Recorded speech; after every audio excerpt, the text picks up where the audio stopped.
Petrus lupa untuk dirinya sendiri. Petrus lupa untuk juga teman-temannya, 2 orang. Yang pasti di atas puncak Gunung Tabor itu ya pasti dingin. Ya. Kalau orang bermalam di situ dan tidak ada kemah, itu bisa fatal. Tapi itulah ciri orang bahagia. Orang bahagia adalah orang yang sudah lepas, sudah selesai dengan dirinya sendiri. Dia tidak lagi terpenjara oleh egoisme, hanya berpikir nomor 1 selalu untuk diri sendiri.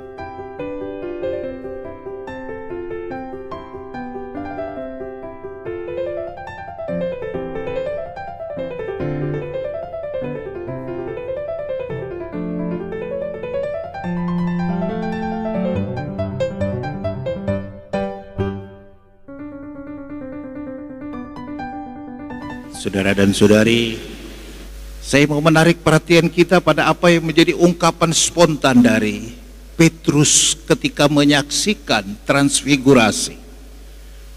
Tuhan, betapa bahagianya kami berada di tempat ini. Jadi Petrus mengajarkan kita sesungguhnya apa itu kebahagiaan yang sejati.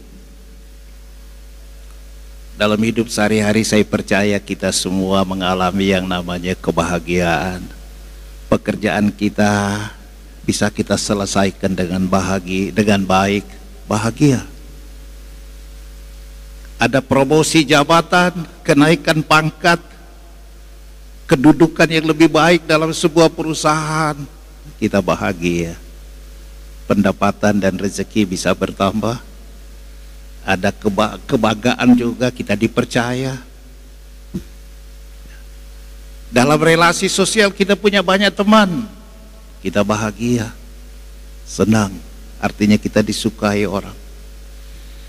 Tapi kan kita semua mengalami bahwa kebahagiaan pada level duniawi itu sifatnya datang dan pergi, muncul dan tenggelam.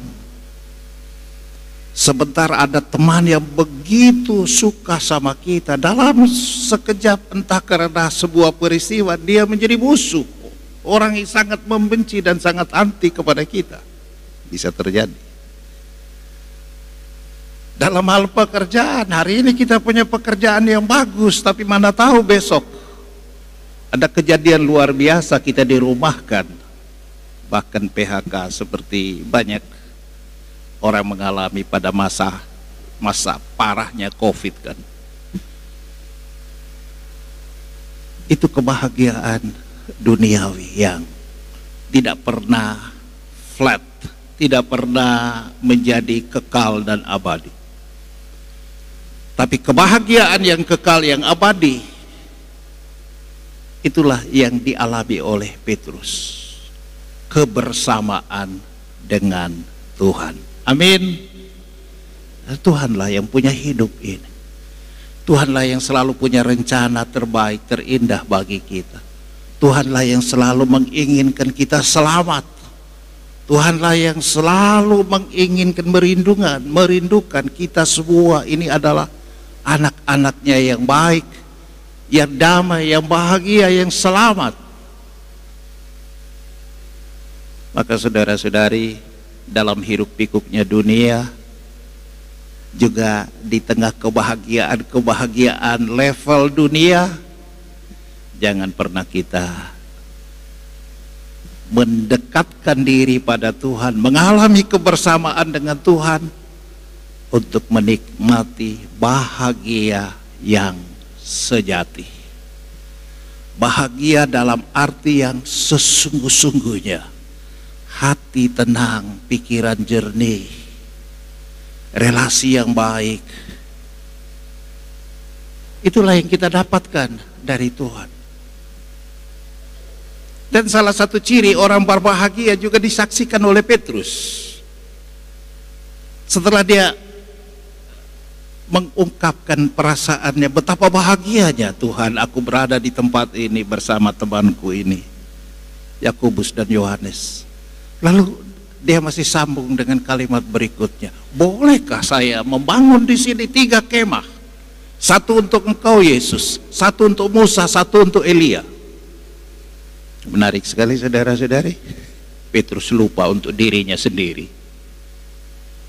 Petrus lupa untuk juga teman-temannya, 2 orang. Yang pasti di atas puncak Gunung Tabor itu ya pasti dingin. Kalau orang bermalam di situ dan tidak ada kemah, itu bisa fatal. Tapi itulah ciri orang bahagia. Orang bahagia adalah orang yang sudah lepas, sudah selesai dengan dirinya sendiri. Dia tidak lagi terpenjara oleh egoisme, hanya berpikir nomor 1 selalu untuk diri sendiri. Nomor 2, 3 dan seterusnya kalau masih ada, itu boleh dibagi untuk orang lain. Tidak demikian. Orang yang bahagia, dia sudah merasa cukup dengan diri sendiri. Maka yang menjadi fokus perhatiannya adalah orang lain. Itu ditunjukkan oleh Petrus. Jadi kebahagiaan itu berbuah. Buahnya adalah perhatian, kasih kepada orang lain.